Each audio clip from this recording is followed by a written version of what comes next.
We'll get started. So, did y'all get the handout Yes. that was sent out? So, we'll just kind of be following through that and adding on to it. I went ahead and just put all the information on there. So, you're free to just listen. You don't have to worry about filling in blanks or anything. And we'll talk through it, and hopefully, it'll be great. I realized as I looked back at my notes that I had already done self-editing, because originally this was called strategies for effective editing. But when I wrote the notes without thinking, I put effective editing strategies, which is actually a little more active. It's one less word. And so editing is always going on in your head as a writer, as you are just trying to figure out what's just a little bit better way of saying it. So there you go. Once you start, it will never, ever end.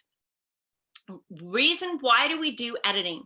We do it to make your story better. Whatever you are writing, whatever you are doing, it's taking it up to the next level. So if you think about a sculptor that has a big block of marble, and they start out and they begin to make the shape, and they get it down and it looks like a man and he's resting his head and it's kind of like this, but the fine details aren't there yet. The sculptor goes back in, gets smaller chisels, smaller instruments, and takes off tiny bits here and little bits there, and all of a sudden the beauty is enhanced by this minute little changes. And that's sort of what editing is. It's taking what you formed and just making it better. So about me, my name is Susan Macias. I'm a writer.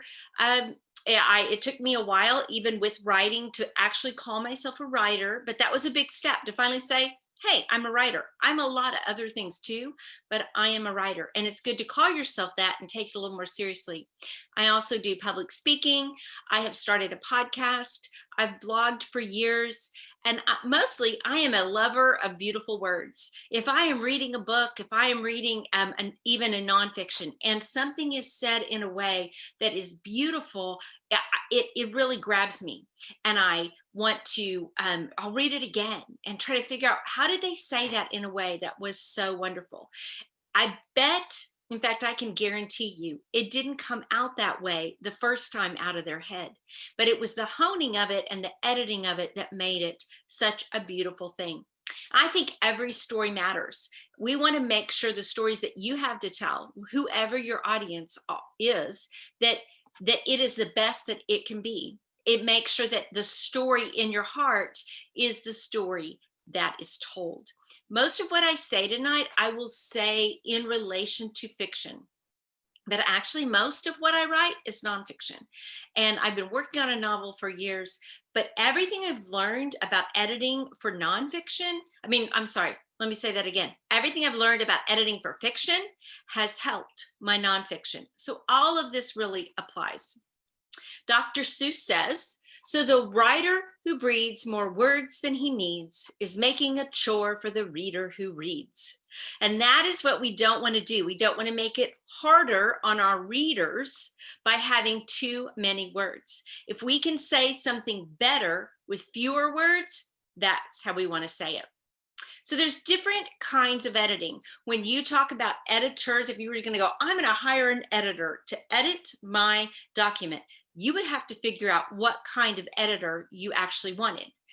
Proofreading is it's kind of what we think of when we think of editing, but in reality, proofreading is the very last thing that happens. The proof is the book printed out like it would look from the printing press, but that comes to the author for one last time to go through and make sure every single word is right.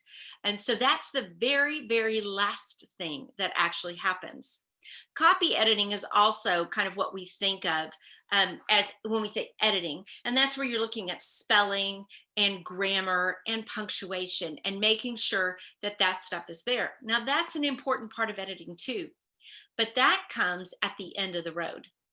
Line editing is an editor that goes through and goes line by line by line and looks at each thing to see, is this sentence really encapsulated? Is that the best vocabulary? It's very much honed down to looking at each and every word. Content editing is another step back, and that's looking more on paragraphs, looking at a chapter. Does it flow well? You say this here and you say this here. how do you get there? And that is a content editor. A structural editor is sort of like a housing inspector. They are taking a much higher view, making sure, do you have the conflict that you need? Does your hero begin here and go through these things to wind up here at the end in a compelling way? And then the highest view editor is the developmental editor. So that's somebody that you might write your story the first time, send it to a developmental editor, and they would go through and say, these are the problems with your story. This is where I don't see this character, kind of taking that big, big view. Well, each one of these editors cost several $1,000s. So if you were to take your story and take it and put it to each one of these editors, you would be making a hefty investment. That's why when you sell a manuscript to a publisher, you don't get very much per book once the book is sold, if they actually get to the point of selling it, because they've put all this editing into it. What we want to do today is talk about the ways we can accomplish some of these things through methods and strategies so that we're not spending $10,000 to $12,000 getting our document edited. Even if we had it, would we really want to spend it on that? So we want to make sure the story we're writing and the story we're honing is the best that it can be. Arthur Plotnick said, you write to communicate to hearts and minds of others what is burning inside you. We edit to show so the fire will show through the smoke. You want to get rid of the smoke. That's what editing is doing. It's clearing out that extra stuff that actually hides the story that you're trying to tell. So before you start, when you have a document, say you've written a book, you've written a chunk of a book, and not necessarily the whole thing, but you're trying to figure out what to do. There's a couple of things you want to do. You want to give it a rest. It is very good to put a manuscript down and walk away for a week or two or even a month, and then come back to it with fresh eyes, because we can get it so close to us that it's really hard to see some of those lines of differentiation. And so it's good to give it a rest. There's two things I want to tell you. You can't go through your story too much. There's so many different approaches you can take to your story to come at it from different ways. And we're going to be talking about some of those. And so you don't want to say, well, I've gone through my book 3 whole times. Like, you don't want to limit it like that. On the other hand, you can go through your story too much, because it's easy just to edit and edit and edit and edit and never publish. And so the whole point of editing is getting it to a place, but at some point you've got to say, okay, stop, it's enough. I'm going to have to take this now and put it out there. So both are true at the same time. It's very important, and the best advice you will get is, once you get your manuscript to a point and you're kind of confused about what to do next, is to get someone who doesn't love you to read it, because you want to get honest feedback from them. You want to be able to say, what did you not understand? Somebody who doesn't know your voice, they won't hear you in the words. You need to know, like, what didn't make sense to you? Where did you feel like, I'm so confused, what's the whole? So that's very important. That is the value of critique group. We have a critique group here at the library. Celeste is in it, I'm in it, quite a few other people are in it. And we are trying to keep meeting. We meet on Zoom through these lovely COVID times that we live in. And you know what? It's amazing to get someone else to hear what you're writing, because they're going to hear it differently. You know what you mean in your head, but when someone else reads it, they might go, what? And that helps you go, okay, wait, I got to clarify. And then it's very important. You need to get tough. This could be your baby. It's like if someone, even if you know your child is misbehaving, you don't need anybody to tell you about it. You have got to put your armor on when you're going to have people help you edit. When you have other people critique it, no more valuable thing will happen to your manuscript, but it could hurt. You need to be prepared. You need to breathe deep and say, come on, bring it on. And you need to listen and get as much out of it as you can. Okay, so we're going to go through some ways that you can edit, ways you can take your story that you've written Even if it's a pretty rough form, if you go through a lot of these things, you will find it more and more and more taking shape. You want to edit it for structure. Now, the last thing that I did for the library was at the end of October, writing your story structure. And on your notes, you'll notice that it is in blue. All of your notes that you have, all of those things in blue are actual links. So you can hit it, that will take it to the video of that teaching. Story structure is very, very important. It is what gives a flow to your story. And stories through the ages have followed this same structure. You want to make sure that your story goes. This was a story arc from a woman that, if you are interested in ever writing memoir, you need to find all about Susie Flory, susieflory.com. But she took this memoir she was helping someone write, and she wrote every scene on her story arc to make sure that it was balanced, that things flowed well, and that it did what it was supposed to do in story structure. And that is very, very important.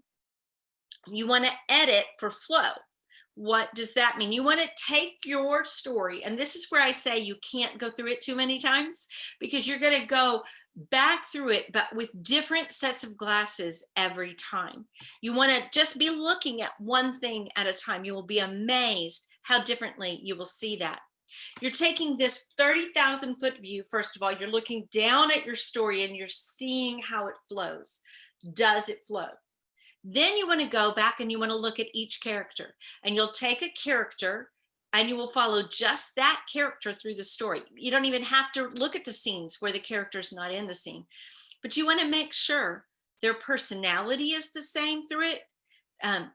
Do they have hazel eyes in one chapter and green eyes in the other? No, they got to have the same color of eyes all the way through the book. They need to have, you need to see their weaknesses pop up every now and then grow through the story. You need to look at your antagonist in the same way and make sure it's consistent all the way through. You need to look at names and places, seasons, timeline. Do they make sense?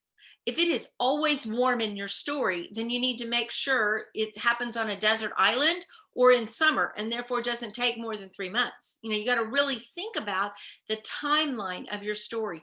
Is it one point, is it cold, but you don't have any other reference to season? Then you want to give your readers a place to know exactly where they are in the story.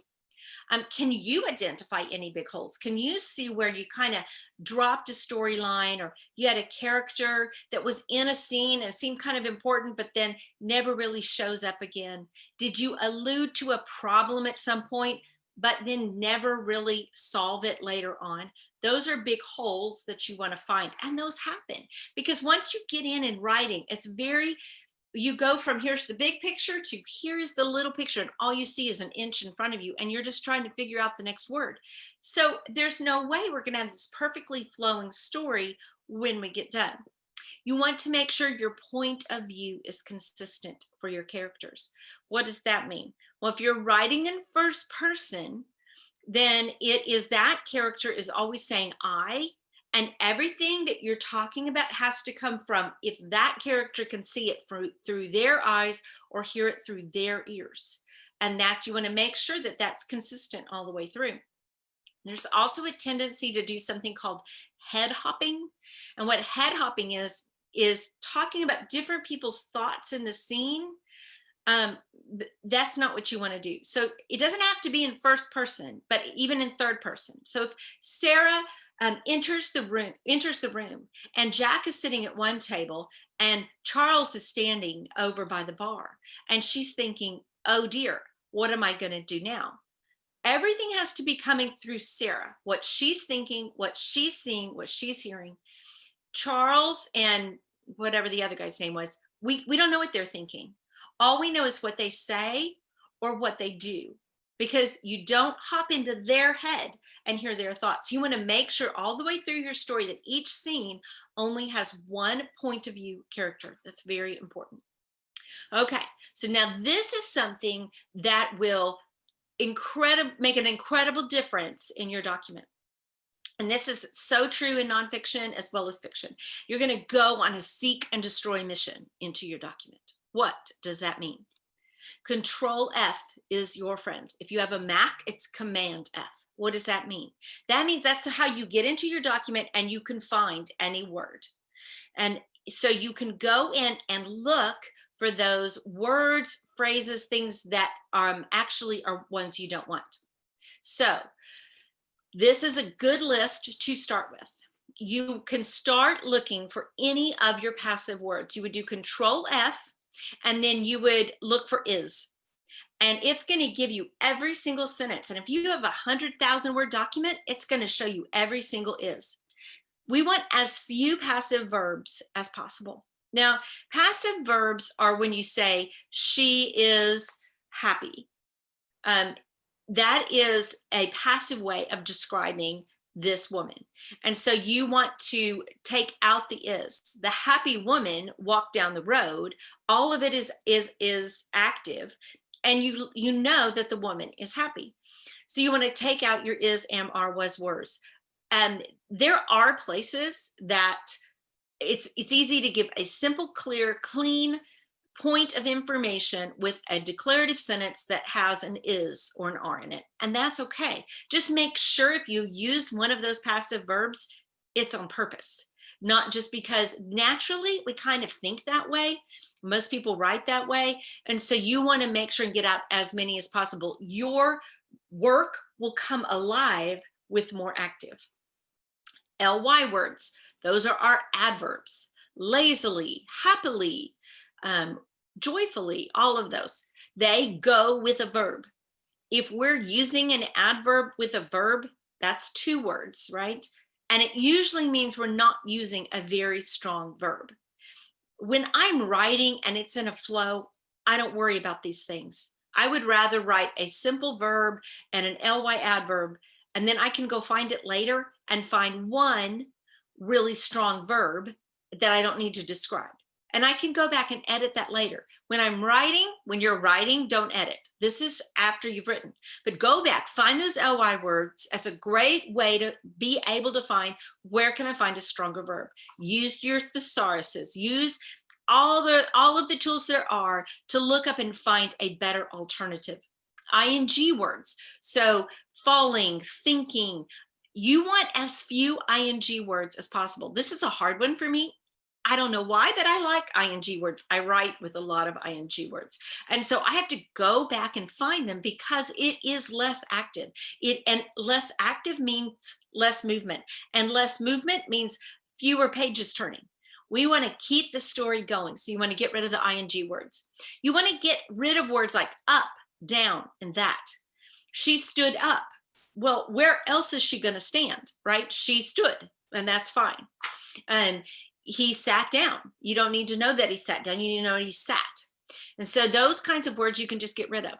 And then your word. I don't know what your word is, but you know, it's a word that you tend to use a lot. And sometimes our brain, what happens is that it's trying to think of a lot of things at the same time while we're writing. And a word can become repetitive in a scene that isn't repetitive in any other scene, but it just kind of is like a filler word that keeps the thoughts rolling. So you have to go back and look for those words. And if you see a word repeated several times, Control F, put that word in, see how many other places in your document it is as well. And that can help you eliminate those repetitive words. So Control or Command F, this is just an example. This is a letter sequence that I'm working on. And so I put in ing, and you can see it up here. This is where Control F appears in your Word document. When you do Control F or Command F, this little box way up there in the top corner, I remember the first times I was trying to do it, I'm like, where is the box? Well, it's up there. You put whatever you're looking for. And you can put ing. Every word with ing will come up. You can just put ly, every word with ly, and some of those won't matter. If you look through this document here, some of the ing words, I used a scripture and it has things in it. Well, ing is in things. That's not one I'm going to change. But I do see that I've used a lot of ing verbs. So I need to go back and change those. That's how this works. And you just change it. And there's little arrows and you go down to the next one and the next one and the next one. You don't have to change every one, but it sure helps me see that I'm using too many. All right, so we want to look for every unneeded word. In a document, we want every word that's needed, but a whole lot of our words are not. And documents and manuscripts get bloated, and you need to go and cull them down. It's like this. This is that fine, like the sculptor, taking the fine tools in to make the details. That's why we want to get rid of unneeded words. So what are examples of unneeded words? So the first two, look at these first two sentences. She nodded her head in agreement. He clapped his hands. Well, what else is she going to nod but her head? And when she nods, it means she agrees. So we have gone from 6 words to 2 words. And it is a stronger visual picture in the reader's mind. He clapped his hands. Well, what else is he going to clap? So you want to get rid of those kinds of things. That almost always, and not always, but almost always can be eliminated. It is a filler word. It helps us kind of bridge our thoughts from one thing to the next. But when you go back and Control F and do that, see which ones the sentences makes the exact same sense, but without that word. It's amazing. Most of the times you have really or very or just, they are not needed either.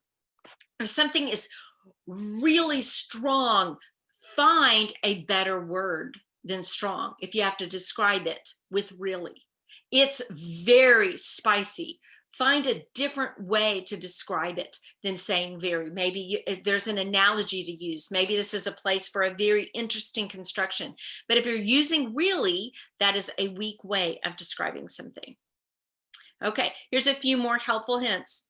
And I have to tell you, it's endless. Like the hints on editing are endless. And that's why you have to kind of make the choice of saying, I'm going to go through, I'm going to do these things, I'm going to find some things, but you might have to choose which ones to do and not do, or you'll never finish a document. Ask me how I know. I mean, it's very simple to get into fixing something and fixing something and fixing something and never publishing anything. And so it's very important to make our work excellent. But if our excellent work just keeps getting more and more excellent and nobody reads it but us, there's something missing in the writing process. So, but here's some more. Make everything as strong as possible. And I've talked a lot about that. Strong verbs, strong nouns. It's just the difference between what people see in their head. Because really, when we're writing, particularly in fiction, but also in nonfiction, we're painting a picture in people's heads. We want for them to see what is happening. And the stronger the verbs, the more unique way of constructing something, the very useful and rare use of metaphor or analogy, help them to see more clearly what's happening in the story. So we want to, that's why we want to make things strong. Okay, so look for the weak words and try to find stronger ones. Things like go, walk, see. You can get online and just look up list of weak words or banned writing words, and you'll find whole lists of them. So if somebody's walking, are they striding? Are they shuffling? Are they tiptoeing? Like there's a much more visual way of saying walk. Unless you're talking about a couple going for a walk, well, maybe they're going for a stroll. That actually has a different feel too. So they're seeing, are they viewing? Are they spying? Is it hazy? You know, what's the thing that's going on? That's where we talk about don't use weak words. And honestly, they just fill in because we're telling our stories, we're writing. That's why a list of weak words is very helpful, because you can go and look for all the walks. Saying use stronger words doesn't mean you can never use the word walk. But if in your story you've used the word walk 100 times, it might be useful to be more descriptive in other ones. All right, we don't, as little as possible in a story, we don't want to say she felt something. She felt angry. He was happy. She was disappointed. Why? Because that does not paint a picture. It just describes an emotion. And it's so much better to show the emotion through what the person is doing. What do we do when we're angry? Well, it depends on the character of the person, the personality. And this is a great way to show personality in your characters. If one character is angry and he gets a strong, straight mouth and folds his arms and says nothing, that's a personality type. Where another guy's pounding the table and he's slamming the door, and neither one we've said is angry. We know they're both angry, but we know something also about their personality.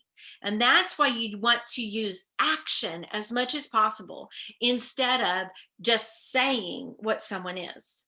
And so look for words like feel, she felt, he felt. When you're looking through your passive verbs of was or is, that's where it's also going to show up. And you want to take those. Sometimes when I find something like that, I find a sentence, she is happy, I'll just highlight it and then go on to the next is word. And then I'll come back when I have a little more time in headspace and really think, how can I work this in to some actions that will show this emotion that I am describing?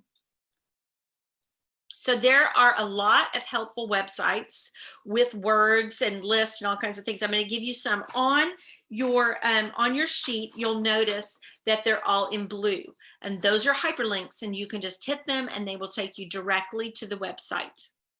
But I've also given you the words of the website so that you're able to find them. So Diana Urban is just an author, but I really enjoyed her article, Words You Should Cut from Your Writing Immediately. You know, it's pretty clear cut and pretty obvious right away.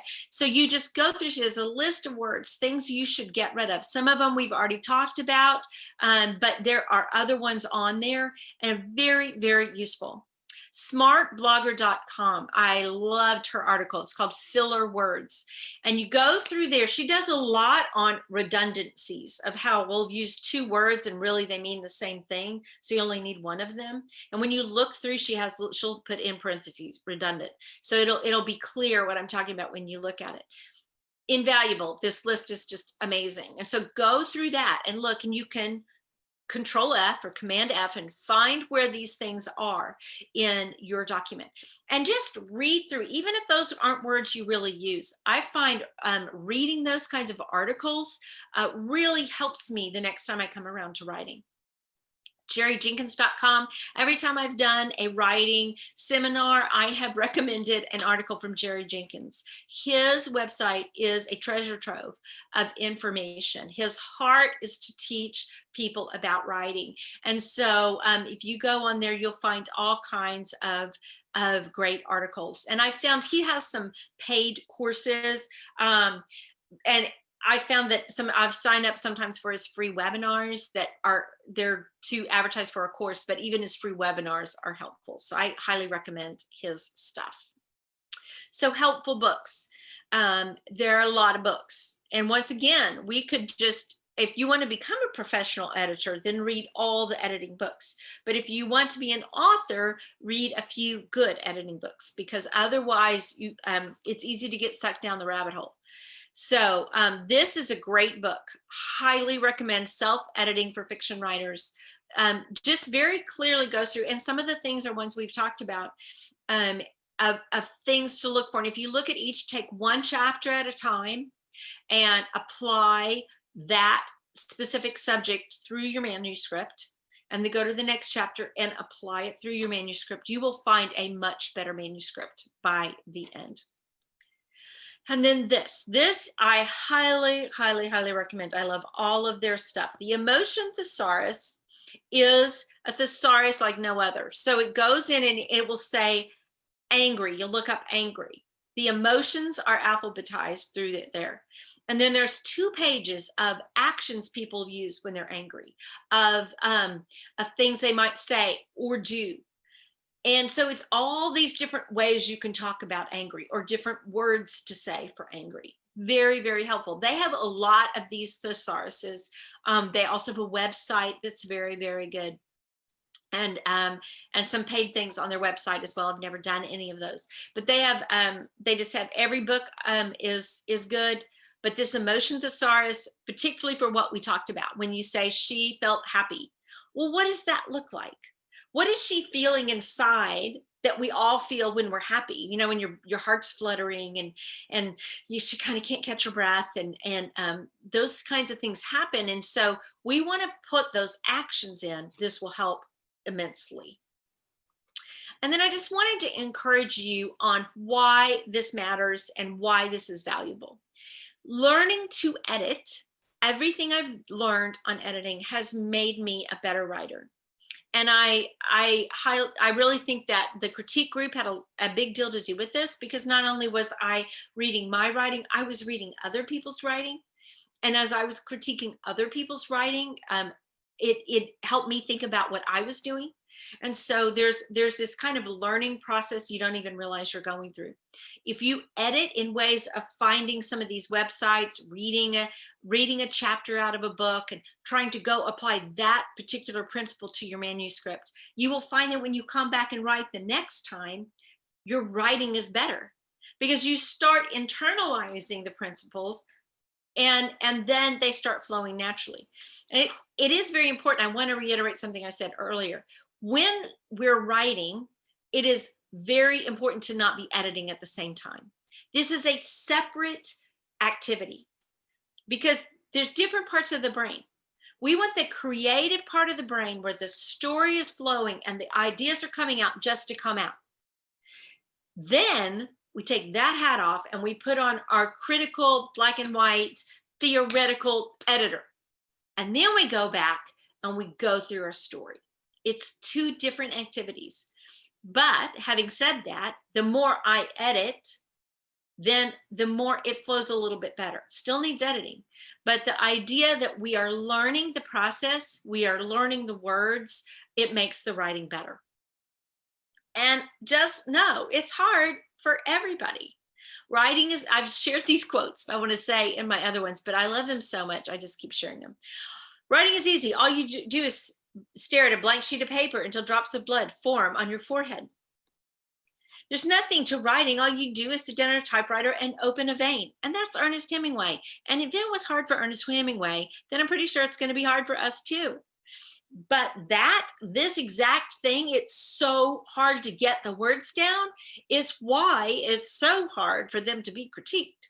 Because we know what we went through to get the silly words on the page in the first place. So now someone is coming around and saying, well, I don't really understand this. And yeah, that kind of, all of a sudden it starts to hurt. That is why this quote is so important. Stephen King, to write is human, to edit is divine. We're going to need a little bit of Jesus and a little bit of grace to be able to be edited, to be able to be critiqued, to be able to let our baby sit in front, and whether it's us going through and critiquing it or having someone else do it, it is a difficult thing, because it is our baby. And so that is a thing you need to get mentally prepared for. Before critique group, it's important to just go in and go, okay, I'm going to say thank you very much. I can either take advice or not take advice. It's all up to me, but every piece of advice is valuable, and that's what it's for.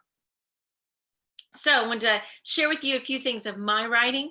I have a book that was I self-published 3 years ago, Unceasing, A Parent's Guide to Conquer Worry and Pray with Power. And I have 31 Days Praying for Your Daughter, which is a prayer journal. Both of those are available on Amazon. I have some other things that are still in the editing process that have been taking a while to get out of the editing process. So even preparing this presentation, I kicked myself and said, okay, quit editing and start publishing. At some point, you've got to publish. I have a website. It's just my name, Susan K. Macias. It is a blog. I also have a podcast that is showing up on the website as well. It's called We're Not Done Yet, Answering God's Call in the Second Half of Life. And so it's for women in where I am right now, as the kids are graduating and marrying and moving out and doing things. What are we to do in this second half of our life? That's a very important question. And so that's what the podcast is for. If you want to find me, I'm on all the social media places with my name, Susan K. Macias. And I just want to encourage you to keep writing, because your story matters. It really does. What you have to share with the world is something that no one else can share. And it could be that you're writing your story to share with your world, with your kids and your grandkids, or with your church, or with your civic group, or your work. That story matters. It doesn't have to be an international bestseller to be an important story. It has to be yours, honed well, as excellent as it can be, but it has to be shared with others. So we have to keep writing, we have to keep editing, but we eventually also have to keep sharing. Okay, that is my presentation, and I am open for questions. I will try to answer any questions that we have. Is there anybody that has some questions? Y'all feel free to unmute. I just clicked to where you can, so.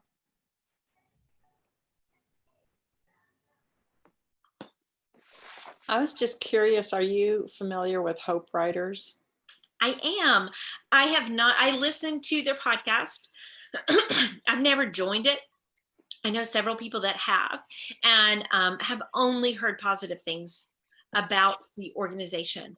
I think it's a great way. I did a membership for a while with something similar called Compel, which was Lisa Turkhurst, and so it's the same sort of thing. It's really helpful to have some resources to go listen to. Accountability is a great thing if you can find people within there to get with and be accountable. But I can't give you personal experience, but I can tell you I know people that have really enjoyed it. Now, I've been in it for 2 years. I was just Fabulous. curious if you. Okay. So you can give us your recommendations. Do you find it valuable?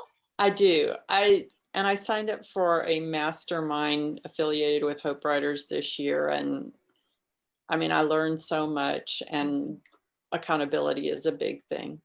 So accountability is such a big thing. You know, writing is such a strange pursuit because you have to want to, and then you have to do it, and there's always competition for your time, and then you get done with it, you're not really sure where to put it. And so having accountability has made a huge difference. Yeah, I just signed up for a kind of a mastermind group for this next year, just because that same thing. I need to take it to the next level, but I need the accountability and the help to find people on the same road. Yeah. So you need to come to our critique group. I'll let you maybe critique my stuff. You know what? The scaredest I've ever been was handing stuff over to the critique group the first time. And I had been in it for years. And I then I'd always done nonfiction. And I've been working on a novel for, I don't know, it feels like my life, but about 3 years, and rewriting and reworking. But the first time I brought a chapter to critique of people I knew and loved and knew loved me and could trust, I read the chapter so fast. One of my friends was like, I'm sorry, you read that too fast. But it was because I was so nervous. It's very hard at first. I needed my armor on, and I forgot to put my armor on before I read that. You know, it's very hard, but writing is meant for the public. It's meant to be shared. And so it's like this first layer of sharing it, and it helps me be brave enough to go share it in a bigger place. So it's been very, very good for me. And, you know, whenever you read about writing advice, it is one of the top ones is always get a critique group. And here we are in Bulverde, and there's one here. I mean, you know, there's one in Universal City, but there's not that. I don't know what of one in San Antonio. So this is a very unique opportunity here. Susan, on your first book, Unceasing, that was your first self-published book? Okay. So how long would you say was the process from start to finish when you started the editing part of it? Oh, that's a good question. Yeah, probably about 6 months. Okay. I went through, there were 2 friends from critique group that sat down with me, and we read every word out loud. Wow. And that was after having gone through it a million times. But right. We read every word out loud. It was great, great, great, great feedback.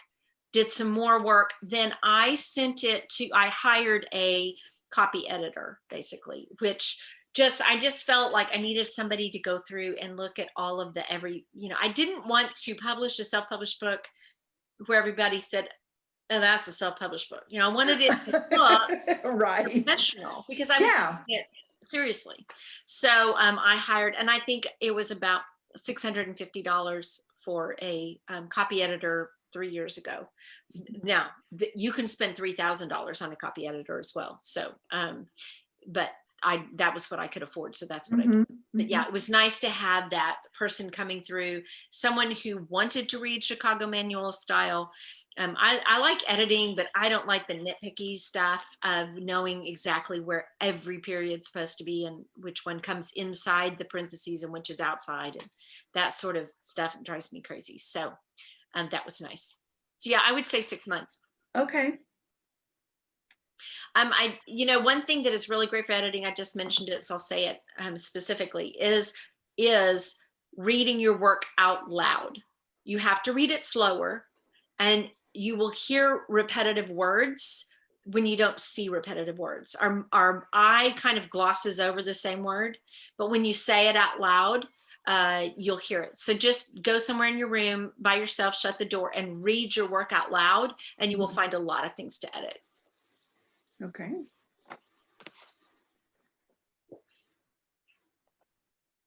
Well, I'm just writing a little story about life on the farm when I was growing up for my kids and grandkids. It's not a book of any kind, but it's just a story that I'm writing, and they're all excited about it. It's such an incredible gift. I wish I had that from my grandmother.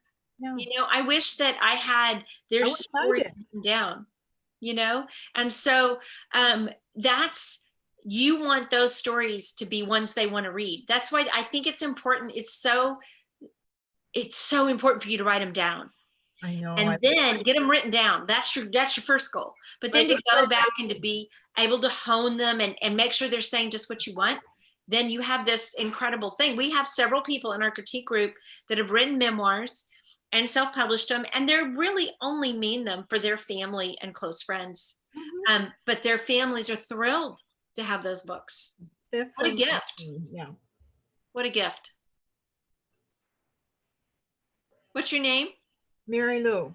Hi, Mary Lou. I'll probably see you tomorrow at the library. Oh, good. Oh, that's right. Y'all's worlds are meeting tomorrow, the Friends of the Library and local authors. Yes. So there we go. Yeah, I'll be out there at a table selling books. Okay. But get to her in the morning because she's so cold at noon. She might leave, and I don't blame her. I'll be there in the morning. I only take cold so long. I'm thinking, well, maybe we need to move these people inside. Yeah, we were saying we could stick them in the foyer for a little bit, until it warms up out there. But I don't want them to lose out on their book sailing time, but we don't want them to freeze either. By the way, tomorrow, is it strictly all cash? Yeah. It is through the Friends of the Library. The booksellers, it's up to each of them. I don't know. I see. Yeah, I do Venmo, or I have a Square thing to run a credit card. And Celeste, they said to try to bring like bills like ones and fives and stuff like that. That way they're not handling as much money and they're not making change. Right. That's true. I know. I think a good option for a lot of good Christmas presents and presents for us, right? Hey, y'all, I know we're a small group, but I just talked to Judy today and I got 2 more dates of when she's going to be teaching classes in January.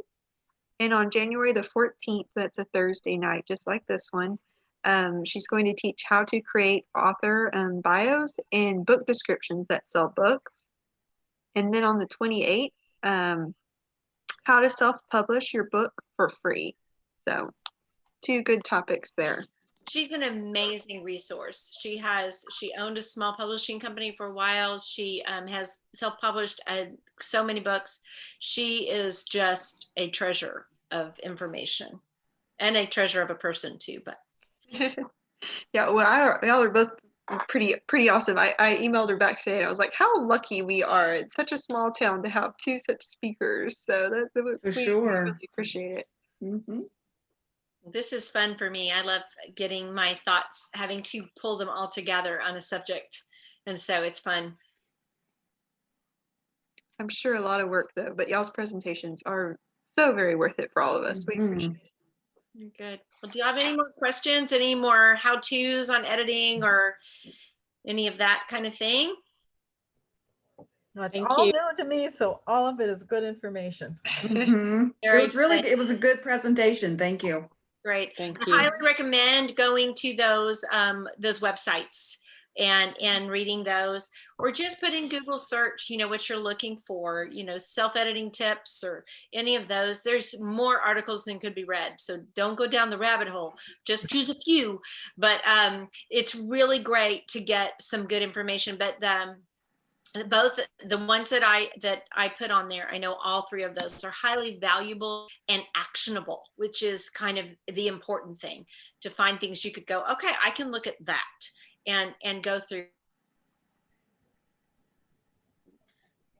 The words you are writing, the world needs them. So please share them. All right, guys, thank y'all so much. And Okay. thank you, Susan. That was wonderful again. I think she might have gotten frozen on the very last sentence. So what a time. Right. I just got a little notice that my internet was bad, but it came back. Are we good? It came back. Very good. Okay. All right, y'all. Well, good night. And thank you again for coming. We'll Okay. see some of y'all tomorrow. All right. See y'all tomorrow. Bye-bye.